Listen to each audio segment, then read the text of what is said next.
Project Literacy, learner innovative techniques for enjoyable reading activities and competition for the youth. The general objective or specific objectives. The literacy program is a comprehensive extension program of the College of Education, which aims to empower slow and challenged learners of secondary schools of Amadanan and to provide them means to improve their reading, comprehension, and mathematical skills and become confident and motivated learners. Specifically, the project aims to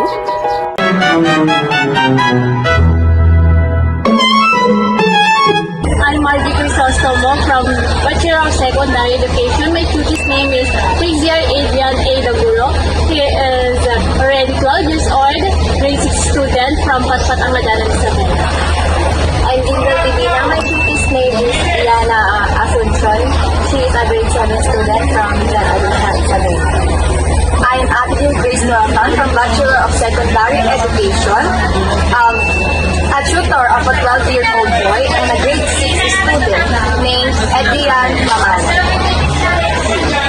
I'm Jenny B.R. Esalong from Vincent 2B. My tutor's name Joanna Nika Esalong, a grade 6 student at from Calao Elementary School. My name is Mary Stephanie from Vincent 2B. My tutor's name is Elaine P. Federino. She is a grade 7 and 12 years old from Southern Isabela Academy. I'm Adolfo Rose B. Fernandez. My tutor's name is Micaela Escanio, a grade 6 student from Antonino Alicia, Isabela. I am Cyril Fernandez from Bachelor of Secondary Education. My tutor's name is Noel Fernandez Jr. and he is studying at Calayan Region High School. My name is Apple Viga Dudute from Vincent Go Filipino. My tutor's name is Angeline Nelson and she is 12 years old at grade 6 from Santo Domingo, Olvina. My name is Jerry Boy Gomez, and my tutor's name is Stephanie P. Promay, a junior high school student from Community Graded School. And we are from Route 2.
Hello everyone, I'm Margie Crisostomo from BSED Filipino. Now I introduce my cutie. Siya si Fraser Adrian A. Daguro, grade 6 student at age 12 years old. Now I have a question to him, or kumbaga magchikahan or magkwentuhan lang kami tungkol sa kanyang binasa na Sanghila Utana or kung ano yung natutunan niya doon. Now, handa ka na ba sa mga natutunan, kasagutan sa aking katanungan or yung mga ibahagi yung mga natutunan?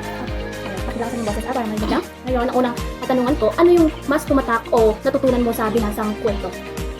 Ano yung natutunan mo? Maging gano'n. Maging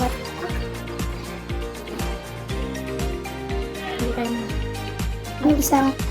ang isang magalakbay na aso at dumating yung malakas na bagyo. Lumipas ang isang oras, tinapon niya ang kanyang corona para maligtas ang kanyang sarili at mga kasamahan. Tapos, yung aral na napulot mo doon ay ano? Maging matatag at Ate, kahit pa paano nakakatulong ito sa akin kahit minsan mabagal ako magbasa, ipagpapatuloy ko pa rin po ang aking pagbabasa. Maraming salamat. yun na. Anong masasabi mo sa ginawa nating pagbasa-basa kada session? Ang masasabi ko sa ginawa nating pagbabasa o kada session ay mas natuto akong bumasa, bumilis ako magbasa at mas natuto akong bumasa sa English.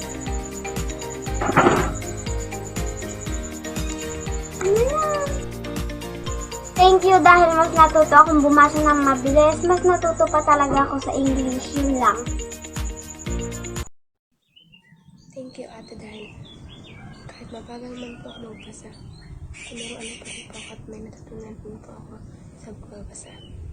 At thank you rin po dahil pinag-spelling mo rin po ako at may natutunan rin po ako itama ang mga letters. Thank you po at yun lang po. So ngayon, Magis, i-introduce kita about that. So ngayon, Magis, ano ang masasabi mo sa aking binasa or binasa mo? Basinga nila ito. So ano masasabi mo dito? Ikaw ba ay nag-enjoy or hindi gano'n? Or Nag-enjoy po ako. may improvise ka ba sa mga binasa mo? May natutunan ka ba sa mga binasa mo? Opo. So ikaw ay nag-improve ba yung mga binasa mo or may natutunan ka ba? Opo. So ano yung pagbabago na napansin mo sa sarili mo simula nung tinuruan kita? Ikaw na ba ay magaling ngayon na magbasa sa English? Ano? Ngayon lang. So napansin ko naman sa'yo is nung una hindi mo siya gaano nabasa. Ngayon is mas marami ka nang alam na basahin sa mga English na binasa mo. So dito tayo sa ano ang masasabi mo sa akin bilang tutor mo? Kasi mabait yung aking tinuturuan niya ako dito. So hindi okay lang ba sa mga magulang mo na tinuturuan kita? So dito naman tayo sa na last na tanong ko para sa'yo. So dito, last na tanong ko para sa'yo at bago yung parents mo na i-interview din yung parents mo kung ano din yung masasabi niya sa'yo at masasabi niya din ako sa akin. So masaya ka ba or nag-enjoy ka ba habang tinuturuan kita? Oo, nag-enjoy po ako. Okay, thank you.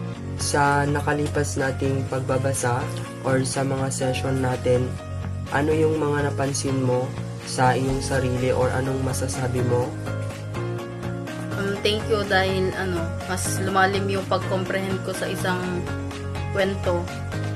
Dahil sa yun nga ginawa mo.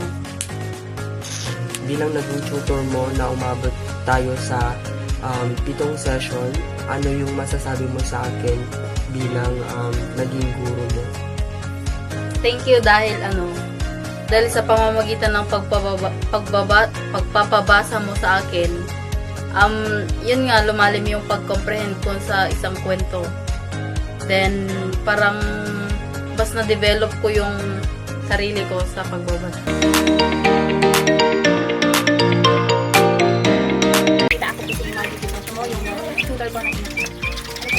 Ako si Arlene Daguro, nanay ni Fisher Adrian Daguro. So ngayon may tatanong lang po kami about sa pagbabasa ng Biblia. Ngayon yung katanungan namin po, ano po yung napansin nyo pagdating po sa pagbabasa ng Nung una ma'am, syempre hindi niya pa gaano kabisado yung English. Pero nakakaano naman siya, pero nung nandyan na kayo nagtuturo sa kanya, medyo mas lumawak yung pag-iisip niya sa pagbabasa mo. Kaya nakikita nyo po yung enjoyment niya po sa pagbabasa. Oo naman, nakikita ko kasi halos dito naman kayo nagtuturo sa akin. Nandito naman siya palagi. At ano pa po dito? Ano yung masasabi niyo po pagdating po sa kanyang pagdating po sa pagtuturo po sa inyong anak ko yung paano po masasabi? Nagpapasalamat ako at binigyan niyo din ng isang pagkakataon yung anak ko na isa siya sa mga napili na tuturuan. Ako si Marisol Navergas, pamangkin ko si Iya Asuncion na pinagbabasa ni Jindel Hiduna.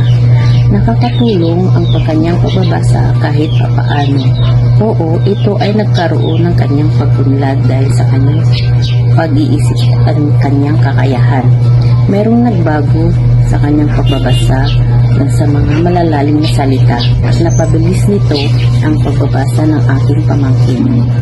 Pinapasalamatan ko rin si Jindel dahil sa kanyang pagtulong at sa binigay ng kanyang oras. Dahil sa kanya ay napalawig ang pag-iisip at pagbabasa ng aking pamangkin. Ano ba yung masasabi mo na sinututor ko si Lele? Tinuturuan siya magbasa at Maganda naman para matuto siya sa mga pagtututor para makatulong naman sa iba. Sa napapansin niyo ang Kelly Kwan, may progress ba? Oo naman, siyempre. Basta matutuwa mo ng mabuti ang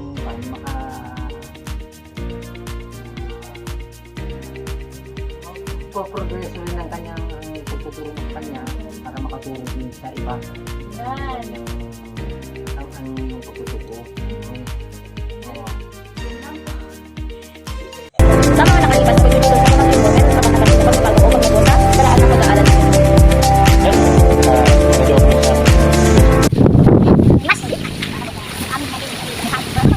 Okay lang ba kinaya or makabanap bang kasi sorbo kayo ba kanya? Okay lang ba kanya? Ano may ba kayo bilang tutor ng Andy?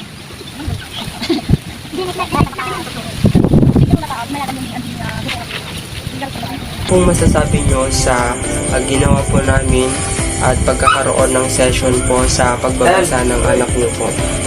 Tutukoran ako sa aking pagturo mo sa aking anak.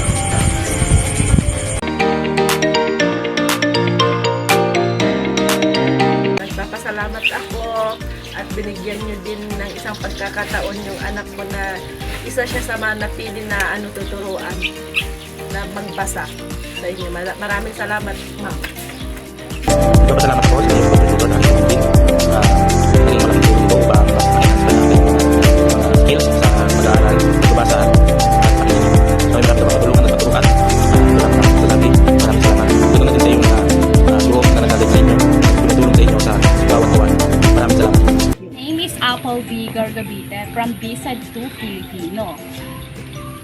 I'm a tutor of I'm Adeline M. Domingo. Salamat po pagtuturo sa akin po, Ate Apple. Sana po matupad ninyo po ang pangarap ninyo po. Bye-bye!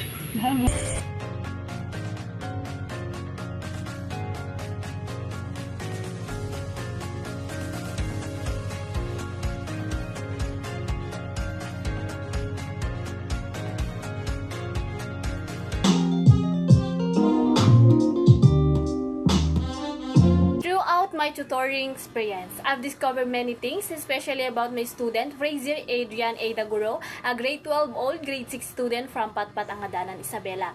One of the first things I noticed was his difficulty reading deep or complex words. While I can say he's already a fluent reader, I admire how he always does his best to finish each session.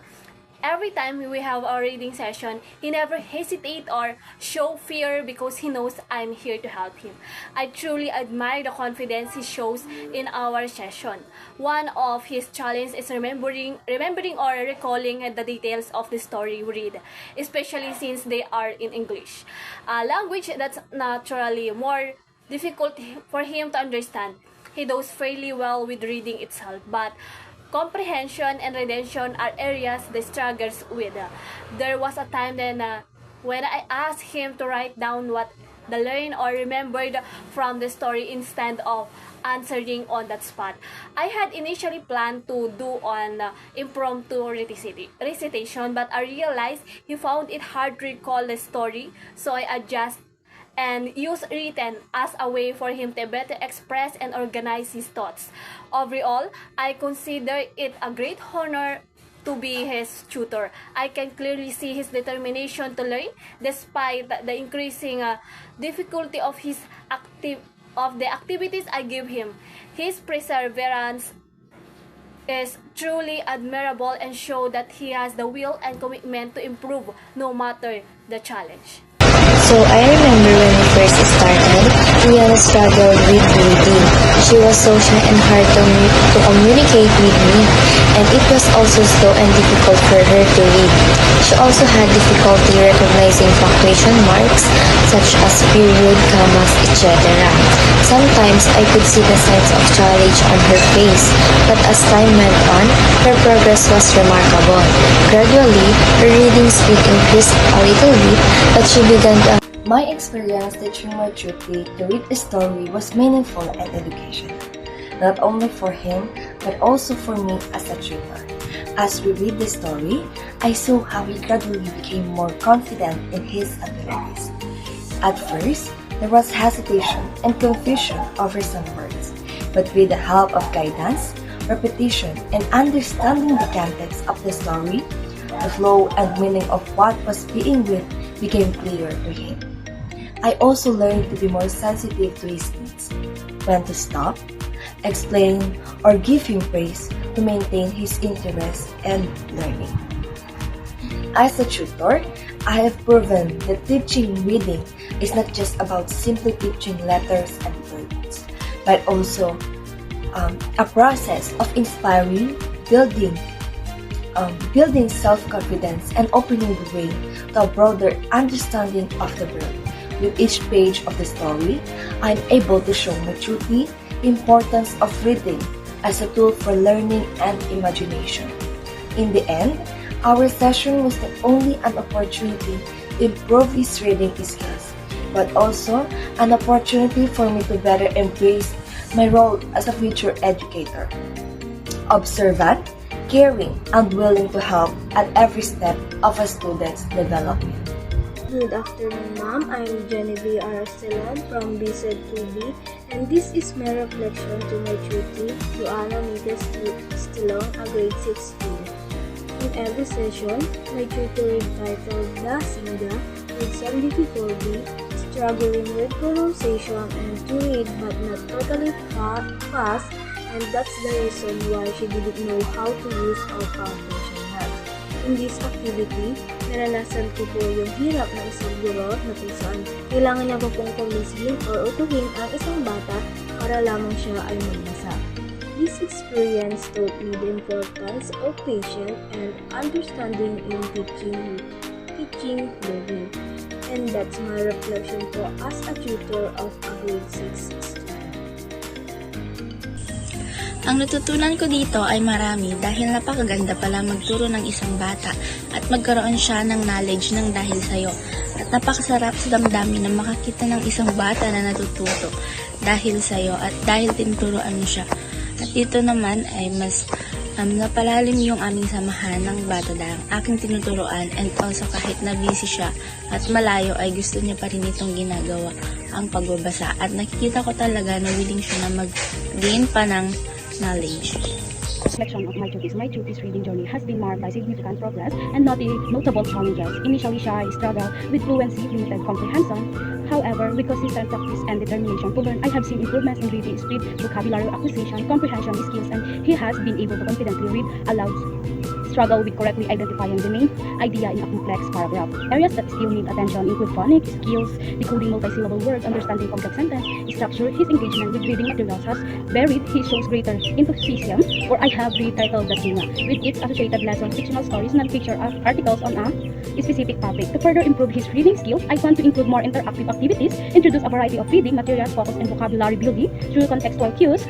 Overall, his progress is encouraging, and with continued support and appropriate instruction, I am confident he will continue to develop strong reading. So, good day ma'am. From the session that we made with my tutors, bilang tutor niya, ang realization ko base sa kanyang performance sa pagbabasa ay nakita ko naman na na-improve ito, at sa mga session na aming ginawa, doon ko napatunayan na may pagbabago sa kanyang reading skills. So, lalo na sa kwento, dahil sa mga session na aming ginawa, mas naging familiar siya sa kwento at mas lalo siyang naging familiar sa mga words na may kinalaman sa kwento. Ang realizations ko bilang isang future teachers ay alam naman natin na ang mga teachers ay maraming trabaho or yung sinasabi nilang workload. kung gusto natin na makita or mas matutukan natin yung mga students natin ay bigyan natin sila ng kaunting panahon na kung sa ganun ay malaman natin kung ano pa yung mga needs or yung mga kailangan ng mga estudyante natin sa kanilang learning development. So as a future teacher ay ang word na konting oras para sa ating mga students ay mahalaga dahil dito natin makikita ano nga pa ba yung mga kailangan nating improve lalo na sa mga performance ng mga ating mga estudyante.